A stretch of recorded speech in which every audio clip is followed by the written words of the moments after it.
Amis internautes de Seneweb TV seneweb.com salaamaaleykum encore une fois ñëwaat nañ seen beneen émission hors sujet cette fois-ci tey ñëw à la rencontre d'une femme boo xam ne macha allah Sénégal nangul nañ ko liggéeyam aussi Afrique monde bi ñëpp xam nañ taxawaayam ci société bi elle s'appelle Sophie Gueye salaamaaleykum. waaleykum salaam DJ Bara maa ngi nuyu mbokk internetu Seneweb yëpp di la nuyu. di la dalal jàmm fii nga xam ne mooy suñuy locaux. te di dalal aussi képp rek koo xam ne di nga jot ci vidéo bi. di nuyu ñëpp daal. di nuyu ñëpp kontaan nañ lool. waaw ñoo la gën a kontaan parce que tamit jàkkaarloog benn femme boo xam ne c'est une battante dafay nekk mbégte ci ñun surtout bu ñu nekk ay xale gis xale bu taxaw temm di liggéey mais tamit balaa ñuy dem ci liggéey bi bëgg nañ xam Sophie lan mooy métier quoi moom lan mooy particularité am lan la jàng fan ak fan la jaar ak ci li mu nekk. waaw man science gestion marketing communication laa def UCAO Saint-Michel. Donc dama am brevet technicien supérieur am diplôme technicien supérieur am licence ba master en marketing communication donc j'ai travaillé pour des ONG de la place dans le cadre de ay missions yu ma waroon a def après ma liggéey en tant que agent commercial agent marketing pour des sociétés aussi des agences de communication avant may am sama propre boîte fi ngeen ma fekkee nii muy Esperanza une agence de marketing communication. Avant nga am sa propre boîte mais tamit est-ce que affaire bi mosoon na yomb le fait que nga ñëw nga ne da ngay taxawu société bi da ngay ñëw soutenir ay xale soutenir surtout les femmes surtout au Sénégal bi nga xam ne dañu tàmm mettital jigéen ak xale. bon man sama combat amul particularité xëy na bokk benn émission bu may def Sen TV muy gis-gis nga xam ne plateau bi dafa équilibré. Chacun défend une cause pour que nga mën a retrouver touche société yëpp mais man sama combat amul jigéen yi la ak góor yi la ak xale yi la je suis humaniste. donc bépp la preuve sax xale taalibe yi ñoo ëpp ci samay prise en charge. te ñoom ay góor la ñuy doon ëllëg ay hommes ay pères de famille. donc sama combat tu y retrouves beaucoup plus d'hommes que de femmes donc c'est pas un combat de jigéen bu yomb wala yombul. mais pour répondre à ta question par rapport à ndax xeex sax en général ci àdduna moo yombul ñëwuñu ci àdduna pour dara yomb tout est difficile donc boo rawatina nag nga engagé wu ci benn cause te man su ma goree ci cause bi damay wax ne j'ai eu le soutien de presque quasi-totalité des Sénégalais moo ma yóbbu fii ma nekk tey bi ngay présenté yaa ngi wax niveau national international donc man bu ma delloowul njukkal Sénégalais yi aw ma leneen lu may wax c'était difficile parce que loo engagé lu nekk dina am lu muy jël ci yow mais ci côté soutien maa ngi sant yàlla bu baax di sant rek képp kuy sénégalais te di daj ci vidéo bi côté engagement aussi ñun xooloo Sénégal jigéen ñi très rarement la ñuy engagé ngeen baal ma nag lu fekkee ni am na lu mu leen xaw a def mais dañuy xool jigéen ñi au Sénégal ñi dañuy ñëw nekk ay jet setteurs ñi ñëw nekk ay jigéen yoo xam ne pour que rek moo leen ñel yow nga ñëw rek ne da ngay ñëw engagé wu socialement pour la société éducation bi ci sa maam la wala da nga jaar daara wala exactement mélange de tout et man je préfère teg sama bët ci jigéenu jàmbaaru société bi depuis suñu maam yu baax yi ba tey man mi nga toogal considéré ma comme jigéenu jàmbaar donc man sama bët dama koy teg ci lu positif au Sénégal il y a énormément de femmes positives comme il y a énormément de jeunes engagés sauf que nag dañu nekk ci société boo xam ne amaana xëy na dañuy mettre la lumière fi ñu ko warul teg du coup ci côté engagement am naa yaqin ni ay femmes yu brave ñu ngi ci réew mi deuxième bi mooy éducation bi c'est mélange de tout la donc déjà man sama maam yi sama xarit lañ kenn moo fi des muy maam Ndeye Ndella Guirandou Ndiaye et à part loolu j'avais l'habitude toujours man bu sama moroom yi di kii man ci wetu ay mag laay toog mais yar bi moom yaru góor laa yor sama papa moo ma yar li nekk ci man yépp moo ko def ci man voilà yaru góor quoi waaw góor yàlla dëgg ma yar nag moo tax da nga koy sentir sax caractère beeg leneen ak leneen góor a ma yar. ndax nga gisee daara yi au Sénégal autant dañ doon yóbbu nit ci daara pour mu jàng mais temps yëpp dañuy yóbbu nit ci daara pour ñu yar ko pour ñu téye ko mu bañ a def affaire banditisme ak yooyu noonu. est-ce que nekkul tamit ñun société bi ñoo dem ba fayal suñu mission ba yóbbootuñu xale yi ci daara yi pour ñu jàng mais pour ñu téye leen tënk leen foofu ñii ñu jéng leen ak yooyu noonu naka gisee daara Sénégal yi aussi. daara Sénégal yi alhamdulilah fii lañ ko fekk fii lañ koy bàyyi. ay sëriñu daara jàmbaar ñi ngi fi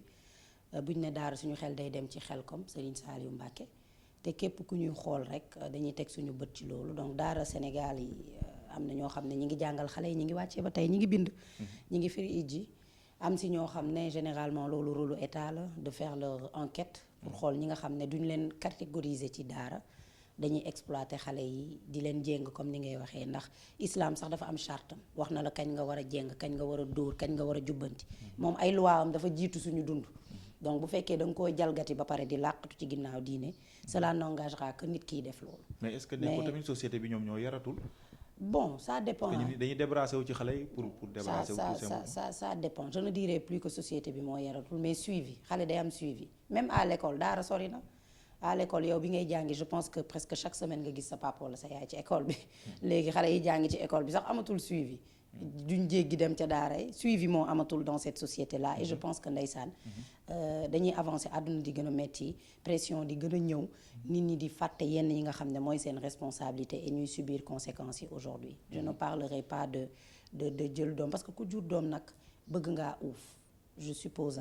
ku jur doom ku nekk bëgg nga mu baax mais aujourd'hui àdduna daf ñuy pousser à oublier suñuy priorité te xam naa ne nag am na doomu aadama yoo xam ne loolu rek mooy seen liggéey pour fàttali nit ci li ñu fi indi ak li ñu war ci suñu njaboot. ci côté njaboot ñu xool jigéen yu bari dañ leen di romb ci tali bi ñu naan ay man damay jaay sam bopp pour dundal maanaam càggatu bi prostitution bi dafa dem ba dominer lu bëree bëri jeunesse bi. naka nga ci xalaat aussi tamit lan la ñu war a mën a def ba suñu ndaw yi ëllëg du ñu mel noonu ci prostitution. waaw peut-être prostitution bi yaa ngi gis ki ci tali bi mais man dafa am différentes formes de prostitution yu may wax y a la prostitution déguisée nit yor nga sa rakk bu jigéen ci kër gi mu yeewu chaque jour mu ñëw indi xaalis mbaa mu indi portable xamoo fu mu ko jëlee prostituée bi ci mbedd bi am na ñuy prostituée wu nekk ci biir kër yi am ñuy prostituée même intellectuellement loolu xam naa les sociologues dinañ xam fi may waxee mais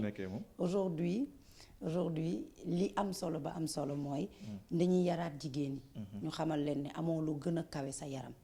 amul xiif amul mar amul fande su ma delluwaatee ginnaaw ci éducation yi bi nga doon wax daan nga am waajur boo leen tegee soom bi sax di nga ko naan par la force nga am waajur boo leen amoo la leen lekk sax mu jël cin tëj ko ne la bu voisin yi xamuñu lekk ñu aujourd'hui dangay am waajur day lamenté wu ci kanamu doom ba doom xëy génn daw agressé ji di lamenté wu ci kanamu doom ba doom génn dem jaay boppam ndax ngor mooy nit te ngor waajur moo koy def ci doom tey dangay toog sa waajur lekk amul ci kër gi mu ne la yàlla baax na nañu jàpp ci yàlla utloowuma la nangam nañu tëj cin bi aujourd'hui dangay yeewu nekk góor ci kër yow yaa ñàkk jom waay gisoo say morom yépp loolu koo ko wax bu moralement ak mentalement bu dëgërul rek mën na commencer di comparer boppam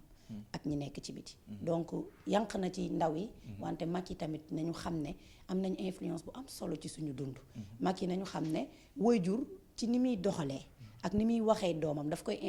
influencer ba ci dundam da ngay jur doom mu nekk jigéen sax nga nekk ci kër gi naan ko gisoo Sophie Gueye télé yaa ngi koy kii xanaa gisoo kii waaye yow xanaa xamoo nangam et un enfant kenn du ko comparer ak nawleem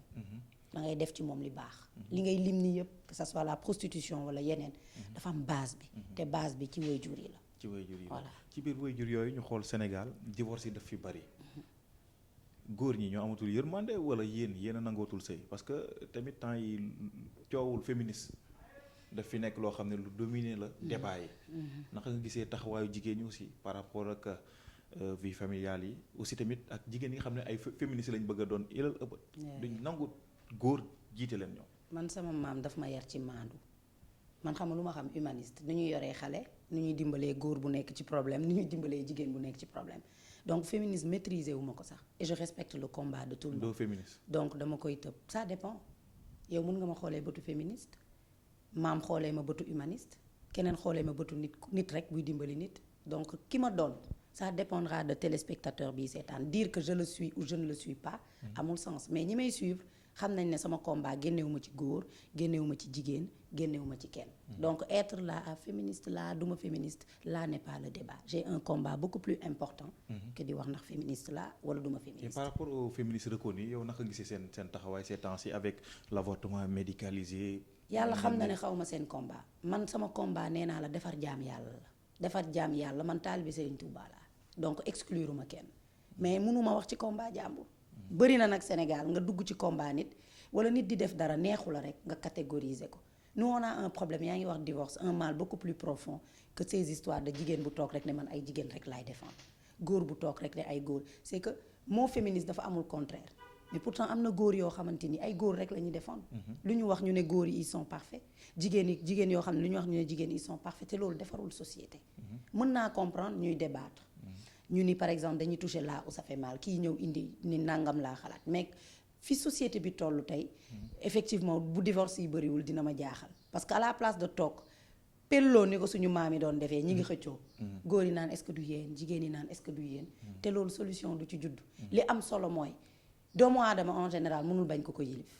donc jigéen bu bañee góor yilif ko wala bañ borom këram yilif ko ku ko yilif parce que ilifteef dafa bokk ci dund yow sa life yépp da ngay dem sa waajur bu góor yilif la pare maye la sa jëkkër yilif la wante kilifteef amul benn rapport ak le traitement mooy góor bi lay yor ngeen mu nekk sa borom kër mu war a nekk sa xarit war a nekk sa confident war a nekk sa premier protecteur ngeen di am problème yow nga nekk jigéen sëy rek war la sa diggante ak sa borom kër ngay xiiroo ak moom di ŋaayoo ak moom donc pour man le débat va au-delà de ces histoires de féministes nag hoministes ak yu kenn xamul on est des humains te mënuñu passer catégorie boobu en plus de cela ay jullit lañu donc li ñu war mooy xool lan lañ suñu diine wax en plus humain bu ñu ko waxee on parle de société yow DJ Bara yow yonant soxlawul wàcc pour wax la ne baax dafa war que yow da nga war a traiter jigéen bu baax waxuma jabar jóge naa ci jabar am na góor yoo xam ne du ñu aw ci turu jigéen yaay booy lañ lay wax demal ci daara yi dangay dem ci daara yi soxna si yaay booy signe de respect la te loolu bi ñu koy def tubaab bi indeegul droit de la femme bi sëñ bi di jàngal góor ni ngay respecter jigéen soxna si nangam boobu tubaab bi indeegul droit de la femme donc ñun dañoo traversé dem uti ji loo xam ne am nañ ko ba pare góor yi fàtte tamit li leen war ci seen diggante ak soxna yi mooy yërmande bu sax dàq ak li nga xamante ni mooy boo jiitoo rek mooy am nga lu plus ci nit donc pour man ces histoires de féministes ak yu kenn xamul man je ne suis pas dedans j'ai un combat beaucoup plus important. léegi li par rapport ak avortement médicalisé bi yow tu es d'accord avortement médicalisé lu ci diine wax rek laa wax wante bëgg naa ci def benn parenthèse bu ndaw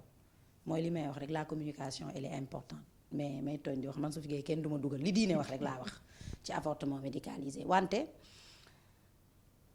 yàlla dafay wax borom xel yi laay waxal moom mën na la ne iqra bismi rabbikal lazi xalaq demal nga jàngi waa lan ngay jàng est-ce que préciser na la ne ban xam-xam ngay dem uti ji te pourtant ñu ne la xam-xam jar naa uti ba Chine pourtant waxuñu nee nañ fi ñu ko matérialiser Chine la te pourtant on parle du Coran pourtant mënoon nañ ne xam-xam jar naa uti ba Arabie Saoudite mais dafa am mbir yoo xamante ni c'est à tenir en compte dañu ne ci diine jigéen mën nañu yàq biir bi ci kaw bakkenam nekk ci xottu nen diine loolu la wax loolu la wax wante ça dépend de lan la ñuy woowee bakkenam nekk ci xottu nen man li ma mën ba mën wax mooy na religieux yi toog te DJ Bara gis nga diine dafa doy waar da ngay dem ci imam tel ils ont une vision différente ñii tënku ci imam tel ñi la tënku ci imam tel lu ñu wax ñu ne la man waa kër imam tel la donc même diine dafa am ay waxtaan yu am ci biir yoo xam ne nit ñi si seen biir dinañ am contradiction si j'ose le dire comme ça donc yu mel nii bu amee ci société jar na nit ñi toog waxtaan pourquoi parce que man de Sophie Gueye du ma défendre jigéen bu dem joxe boppam ba mu neex ko ñëw taxaw ne day rey doomam même waxuma sax yàlla processus d'avortement sax yàlla da koy wax dalay wax ne bu amee nangami semaine loolu du tebu émission bi su amee nangamu semaine ruu commencé na dugg ok donc su amee nangami semaine dugal naa ruu boo ko reyee faat nga bakken donc yàlla dafa pare mais waxtaan li tax ma ne war nañu ci pelloo mooy tey man Sophie Gueye je prends mon exemple personnel ndax mbubb da nga koy natt ci sa bopp sama waajur bu góor wala sama frère bu eggoon ci man gëmuma ne nit mën na maa xutba ba ma téye xale bi donc je parle de psychologie là waxuma moral de ndax la lay ne bëreetloo sa kaw lal def loola dara loo xam ne yow tu n'es même pas conscient ça n'a rien à voir ak li nga xam ne moral daf la koy tere diine di la ko tere li tax ma ne borom xam-xam yi nañu pelloo ñu yor suñuy loi nañu pelloo toog waxtaan et je parle de vraies personnes yu am connaissance pas ñun yi nga xam ne suñuy xalaat rek la ñuy wax ñu xool lan la diine wax texte yi ba pare ñu càmbar ko parce que il faut qu'on arrête de manipuler les gens à travers la religion c'est très grave li ñu war a def mooy jéem a toog waxtaan parce que bu yàlla ni à moins que bakkanam xaj ci waa xale bu jigéen bi papaam ëmbal mu dem xaru ji parce que doom ji mu yor ci biiram bakkanam xaj na ci dee na parce que xaru na xale bi judd mu dugal ko ci foos dee na donc lan mooy solution ban suivi moo war a am maintenant avortement médicalisé Sénégal lu ñu war a pare la damay d'accord ci yenn borom xam-xam yi non parce que nit mën nga dem ëmbee ca àll ba ñëw naan sama diw moo ma violé juste pour pouvoir avorter donc c'est un thème boo xam ne damaa préfère continuer gëstu ndax dañuy wax xam-xam du doy du lépp ngay débat du lépp ngay wax sa xalaat ragaluma nag sama xalaat bu ma xasee ba dëgër je défends sama xalaat jusqu'au bout mais balaa dara ay jullit lañ te jullit dafay tënku ci li yàlla wax tout en utilisant sa tête ndax yàlla moom nee na moom borom xel yi lay waxal y a des cas très graves man je suis dans le social li ma ci mën a joxe exemple kenn xamul nu mu toll ci ay nit yoo xam ne seeni frère nangam ak nangam dafa am combat yoo xam ne du combat jigéen kese góor ak jigéen ñoo war a doon benn DJ Bara bir na ma ne sa sœur bu génnoon ci biti ñu sàkk ko nga joxe sa bakkan ki ko def donc hors en caméra non si oui. Je veux dire hors caméra wala hors antenne les gens dañuy maanaam dama ne mbubb bi rek na bu ko ku nekk nattee rek la solution est là. mais est-ce que affaire bi foofu la quoi. ay natt leen ko ci seen bopp. est-ce que foofu la coow li man de ku ma recevoir ba tuur xéewal mooy y a de la compassion te arme bu njëkk jullit loolu la jullitay mbokkam pour lan ñu wax ko c'est pour la compassion mon cher lan mooy mbir mi foofu la fa la toll su ma amee lu ma metti da nga war a am lu la metti su ma ñëwee wax la sama naqar da nga ko war a natt ci sa bopp waa mais nous on est des musulmans fa la mbir mi toll bu nit ñëwee ne la sama frère moo ma sàkku li nga war a xel sa yar mooy ay bu doon sama sœur après nag cela ne veut pas dire que da nga koy natt ba am comportement bu négatif nga ànd ak dal mën a jox nit ki conseil bi war mais ay avortement médicalisé mais àdduna koo gis am na ay spécialistes que ce soit des religieux des spécialistes de loi pas bu ñu jëli feneen wala bu ñu ay nit di ñëw di imposer parce que chaque société a sa réalité chaque société a sa réalité te réalité boobu moo war a xam ne ñi fa juddoo màggee fa yaroo fa ñoo war a pelloo waxtaan mooy suñu ay boroomu xam-xam ñu ma doy nag ndax ci la ñu juddu ba Sénégal toll fi mu toll après nag suñu ay homme de loi di ñëw ndax nag xale wala doomu aadama am na yenn liberté sax soo ko mayee torop bu ko utiliser musiba day am donc man duma toog naan non jigéen war na mën bu ëmbee tollu fenn dindi biiram mais sama xel dafay dem ci ki nga xam ne on a volé son âme te dee ñaari dee wa am nag daa wax de dee bi ñuy jël nit ki jël juróom-ñaari perkaal lëmas ko jébbal ko boromam ak ki dee di dox te ñu bari ci ñun instant yi dañoo dee di dox beneen question bi lan la. en tout cas daal fexe nga ba tëxañ question bi ci côté boobu. noonu non dama koy tëxañ man non fexewuma ba tëxañ ko sama xalaat laa la wax. xëy na daa ngi doon xaar beneen réponse mais sama non foofu ma de. kii moo ñu tiim ci sama débat. dama ne. dafa am nooy xoolee nit xëy na tu attends certaines réponses man dama ne mënu may yor ay xale. maa bu doon sama sago ku ëmb da ngay accoucher indil ma man. bu doon sama sago ku ëmb accoucher indil ma. mais nag attention am na situation yoo xam ne ñaanaluma ko benn doomu aadama ay ëmb sa doomu papa ëmb sa doomu frère que Dieu nous en préserve quoi nit kase la côté boobu rek laay xalaat. bu ñu loolu yëpp dañu xool ne aussi tamit da ngay toppatoo xale yi di toppatoo jigéen ñi di toppatoo góor ñi ak yooyu noonu est-ce qu'une fois mës na la arrivé nga bëgg a gis par exemple benn première dame du Sénégal Marième Faye Sall. mosoo leen gisante. mosuma ko gis mosoo def ay démarches aussi. non sa xel mosul jàpp aussi te rencontré ko pour mën a am leneen ak yeneen affaire pour gën a mën a. wéyal sa non lu jot yomb su ma ko waree rencontré naa ko rencontré mais mosuma def démarche yow gis nga ma sax man damaa jaxasoo mais def ma démarche lu ci jëm mais lu jot yomb bu ma waree gis première dame du Sénégal wala beneen première dame wala même président de la République wala ku mu mënti doon dina yomb ndax bërëb bi ñu nekk nii gis nga ci yenn photo ma toog ak yenn kilifa yi cherché wu ma leen lu jot yomb daal fa laa ko teg mais gisuma ko cherché wu ma à la rencontrer aidé woon na femme bi mu feebaree mooy ki ngay gis sama profil te mu génn àdduna et waaw ca la gëj a dégg lu jëm ci moom xanaa di apercevoir yenn action yeeg yooyu mais vraiment gisuma ko cherche de en toute sincérité cherché wu ma aussi à la rencontrer en toute sincérité par rapport ak loolu noonu aussi tamit est-ce que jotul nga jéem a xool naka ngay jokkoo ak ñoom pour que liggéey bi gën a dem parce que tamit Sénégal dafa soxla ay Sophie Gueye yu bëree bëri léegi bu ñu ci amee benn wala ñaar kooku noonu dafay soxla doole mais le fait que nga ne cherché wu ma ko est-ce que tamit lu jot yomb du dem ba benn moment nga war a toog ne forcément il faut ñu gisee ñu toog ñu teg ci benn affaire boo xam ne fa lay accompagner par rapport ak entreprise bi nga ibbeeg yooyu noonu quoi. koy damm loolu du bokk ci vidéo juga léegi yegg c'est bon da koy damm sax. waaw da koy damm. ce que je veux dire par là mooy. dafa am lu may wax membre yi de àdduna nit da ngay constant ce n'est pas par rapport à li man su ma goree rek ci wàllu avancement liggéey bi. bu ñu fi toogoon di def bilan dinaa xam ne liggéey bi avancé na bu baax xam nga lan moo baaxul ci àdduna. nga gëm ne bu fekkeewul Didier Bara dugalul ci loxoom parce que Didier Bara am na fu mu toll du dem. su fekkee nangam ak nangam c'est vrai yàlla may na leen ñoom ay position yoo xam ne. ci liggéey bi nga nekk bu ñu ci dugaloon sa loxo mu gën a dem. mu gën a dem wante dem na ba pare des personnes lambda ñi ngi lay dimbali. ay nit a ngi yëkkati seen million di ko dugal ci liggéey bi. waaw donc man maa ne lu jot yomb petit à petit l'oiseau fait son nid instant yi urgence amul. ndax lu ñëw taxaw yàlla suturaal ñu régler ko. te yàlla bu ñu toll foo xamante ni on sera obligé. di daw wala di dem di xooli ji yenn nit ñi mais suñu borom dimbali ñu ba ni ñu toogee ak bépp kilifa bu ñu waree toog ak première dame dañuy toog ak première dame parce que day fokk ay besoin ñëw taxaw yaa ko wax liggéey bi ñu ne ñoom bu ñu ci dugalee seen loxo. mais laa bu fekkee ne boo ne salaamaaleykum am benn cagnotte 1 million 24 heures sénégalais yi complété ko. nit da ngay sant yàlla te nga def nànk ndax lii mission bu lay topp sa giiru dund la presque. social du luy jeex benn fan wala looy toog rek ne pare naa ci. giiru dund boobu mën naa ci rencontrer première dame bu Macky Sall comme mën naa ci rencontrer beneen première dame bu suñuy futur président. donc nànk-nànk rek laa besoin amul ba war a mën a tax. ngay daw ci ginnaaw yenn autorités yi. et yàlla xam na ni waxewuñu ko nen c'est juste parce que lu fi nekk lu ne suñu borom mi ngi ñuy suturaal ñu koy faj.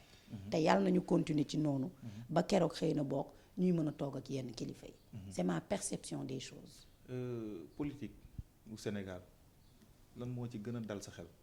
dara. dalul sa xel. par rapport ak suñu futur président kan nga gis ne yow moom la. kenn amul kenn koo xam ne am nga yéene ne moom nga bëgg mu nekk. xooluma sax ay affaire de futur président moi je prône pour des citoyens engagés ay nit yu jëlal seen bopp seen responsabilité. depuis les années 60 on vit les mêmes problèmes et parfois pire donc yaakaar naa ne. la ma la waxoon ci problème mu société laa lay waxaat ci wàllu politique Sénégal man maa koy defar ak yow ak ñii nii di ñu seetaan ngir ñu mën a léguer benn héritage suñu njaboot boo xam ne duñu fandete duñu sonn côté politique c'est la même chose que yeneen combat yi ma la wax maîtriser wu ma ko la ma ci gis dalul sama xel ndax en tant que citoyen nan nga mën a juger politique mooy mode de vie est-ce que àdduna bi mi ngi avancé est-ce que sénégalais yi ñi ngi sonn man je fais des voyages à l'intérieur du pays. Sénégal Dakar bii ñu toog nii yaakaar ne tout va bien moo ñuy nax y a des gens qui vivent l'extrême pauvreté ci suñu réew et pourtant y a des gens qui sont extrêmement riches ñaari mbir yoo rek tax na ne man lu jëm ci politique duma ci wax lenn laa mooy futur ak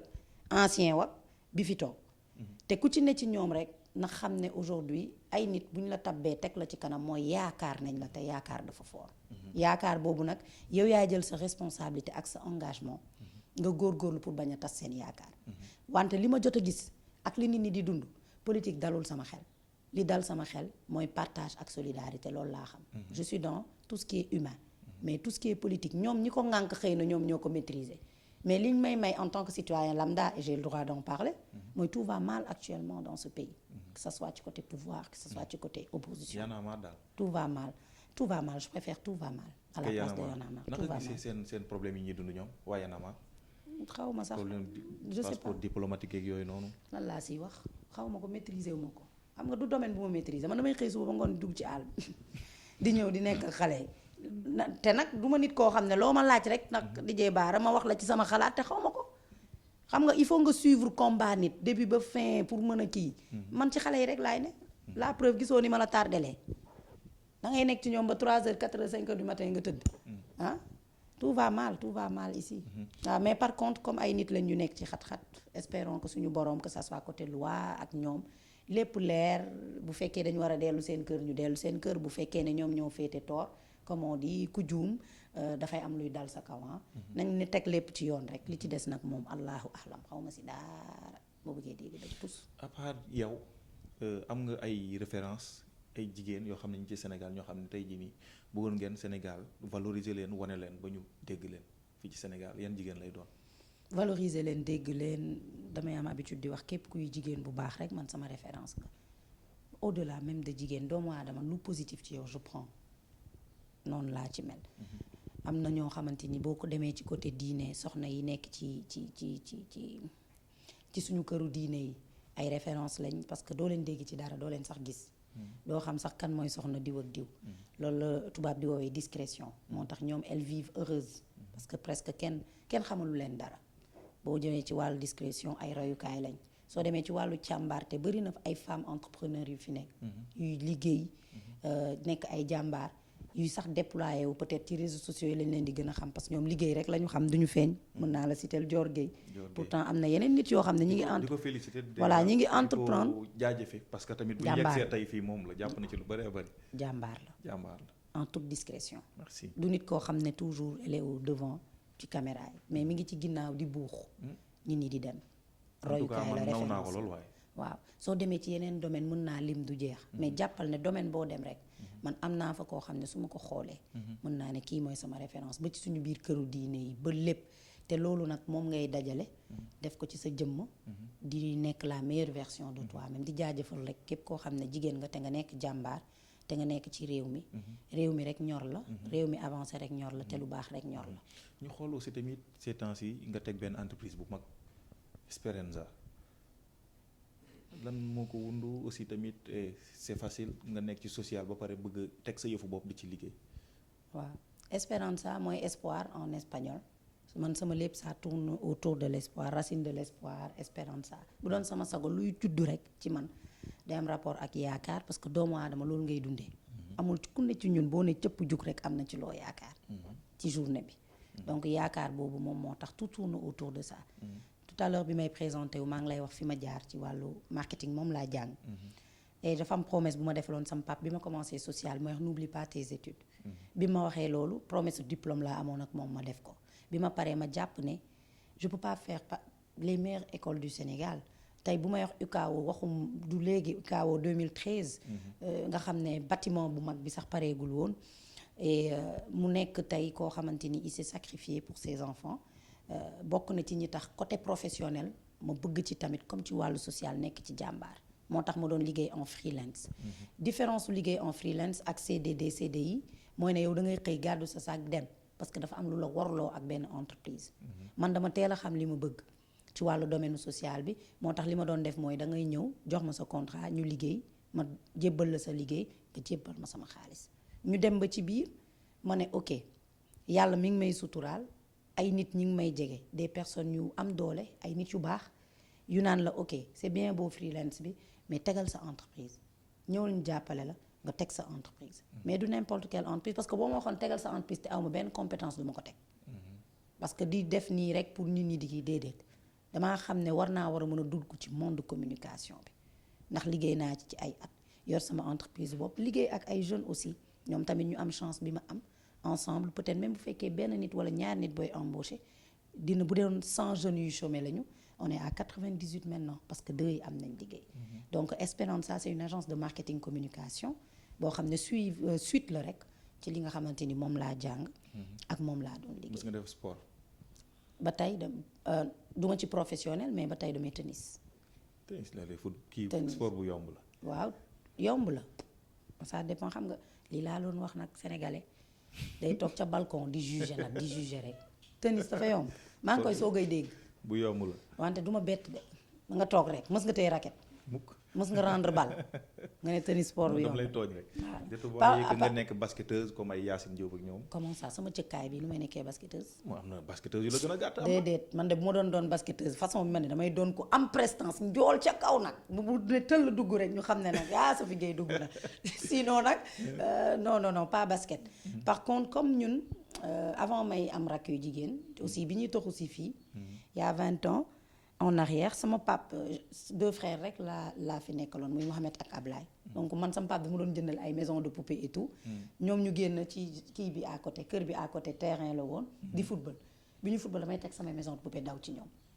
donc avant tennis bi je faisais du foot mais ak en famille quoi dama doon football ak yooyu. après commencé di football ba ma gisee nag ne football bi moom mën nga cee ceene laa reculer. bàyyi noonu après dem ci raquette bi. raquette bi tane na quoi moo tane. balaa ñuy jeexal tu es marié. j'étais oui. tu es marié j'étais oui. mais fi mu ne nii yaa ngi ciy xalaat pour sëy waat nag. c'est ma vie privée mais xalaat sëy ñàkk sëy nga ne ma xalaat da nga bëgg takk. man. bon bu fekkee da nga ma bëgg takk indi warugal après voilà mais bon. ndax maa ngi ci ou pas. yéen a ëpp fit yéen a ëpp fit man c'est-à-dire boo demee Europe ak États-Unis gars yi ay paparazzi la ñuy yor di la topp ci sa vie privée pour jël ay fii dañuy jàkkaarloo naan am nga jëkkër bëgg nga sëy c'est grave Sénégal rek ngay gis li c'est ma vie privée je préfère ne pas en parler.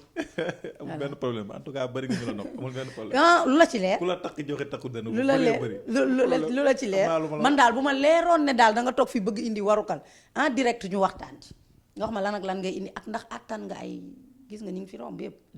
njaboot gi ay centaine de doom ngay am nag di dundal dépense wu man dépense wu ay 5000 ak 2000 yoruma de sama doom yi. Sophie ñëw ma ça fait là. voilà t'as des ambitions politiques. non que Dieu m'en préserve. pour le moment xam naa ne day sama xel bii. nekkul ci politique lii ma gis nii moo tax gis naa ay jàmbaar gis naa ay ñoom Marème Soda député la jàmbaar la genre yooyu am nañ xel bi am nañu xol bi am nañ yéene bi. man sama ambition li ma wax dafa leer xale yi màggite barkeel tas li ñuy woowee virus social au Sénégal dëkkal ak dundal jëf bu baax mooy sama ambition te mooy sama li ñuy woowee sama partition. sama pierre bi may indi à l'édifice politique am na ñu ci spécialisé parce que gëmuma ne bëri na ñuy def erreur am naa jeune laa am naa tour am naa mbooloo damay politique. ça ne suffit pas politique vision la. nga defar sa réew mi nga xam ne da nga ko bokk ak yeneen i doomu aadama. c'est pas des trucs personnels. yoo xam ne da ngay toog jamet rek yow mii war nga war a mën a politique nga dem ci du ñàkk chaque jour ma dégg ay nit wax ma ci mais biir na ma ne du lu ma mën am na loo xam ne attanuma ko. te pour le moment yàlla na ma ci yàlla musal su ma ne pour le moment mooy damaa xam ëllëg lan laay doon. li ñuy wax les images restent. xaw ma. vaar bi dafa gaaw. waaw non dama xamul lu may doon sax mais maa ngi ñaan sama borom.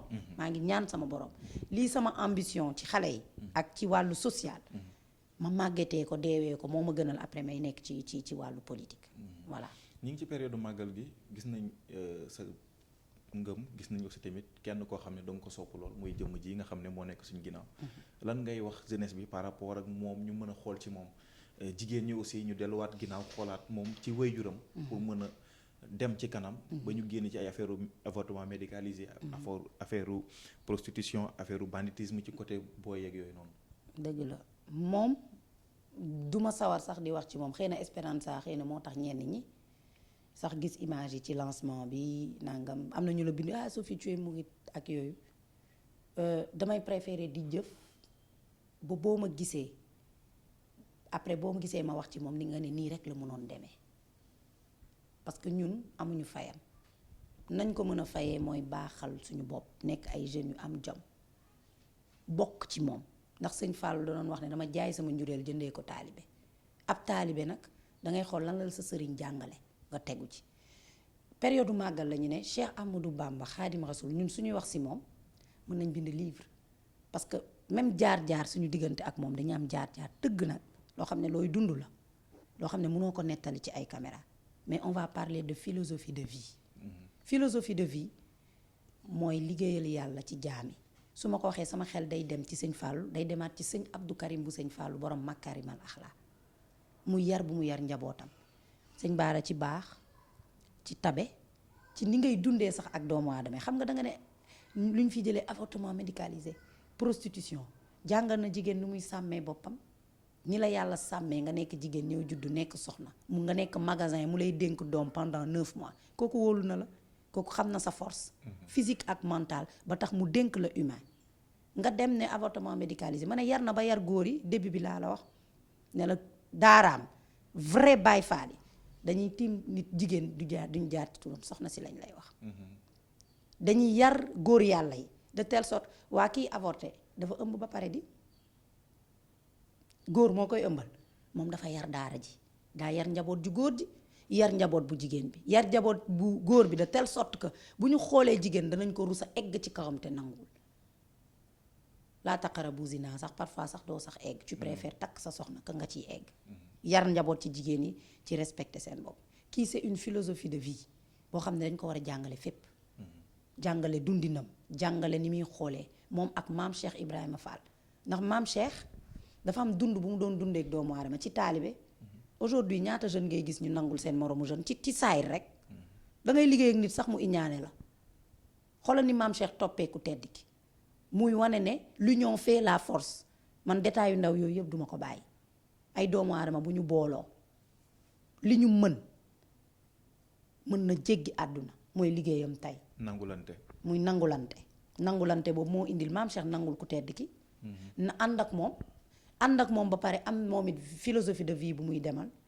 amoon na ku musoon ñëw di ko wax ne waaye yàlla yi raw nañ ñu te xam nañ ne kenn mënatu leen dab maam Cheikh ne ko sàllaaw doom boo bëggee dabe da ngay joxe ndab mooy lan aujourd'hui li ngay gis ci wàllu dundal bi dans un pays pauvre il est très important de partager sens du partage tamit boo demee ci waa kër Serigne Touba doyal si ci jàngat bi ci dundin bi donc man kii dama koy woowee sama philosophie de vie kii su may dund wala bu may wax sax damay xool bu situation taxawam nan lay gisee te ku dëddu àdduna yaakaar naa ne àdduna jaral la dara. super kon ci moom daal la ñuy roy. di ci jàng. ci philosophie ak dundinam. ba keroog ñuy dem nag di leen fekk ji ñoom ñooñu suñu. mag yi émission baa ngi jeex lan nga bëggoon ñu wax ci te wax ñu ci puisque c'est hors sujet. ah pourtant on a fait le tour li nga xam ne rek dama bëgg nit ñi bàyyi ci xel mooy ñu moytu li ñuy woowee fi société bi bëgg jëm nii. dañuy monter ñun ñëpp les uns contre les autres. et dañoo war a doon benn dañoo war a former bloc góor comme jigéen di xeexandoo lépp lu ñaaw bu ñu gisee kenn ku sonn te muy dëgg ñëpp former bloc dimbali ko bu ñu gisee nit koo xam ne nekkul ci yoon ñëpp former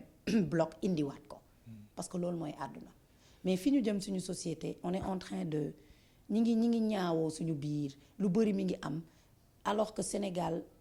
mi ngi gën a sonn di jébaala et nañu moytandiku tamit tooñ góorgóorlu ci jëf lu baax te képp kuy góor suñu borom dimbali la yaa xam li nga bëgg suñu borom defaral la ko ba nga mën a yor sa njaboot bu jigéen képp kuy jigéen yàlla dimbali la ba nga mën a uuf sa njaboot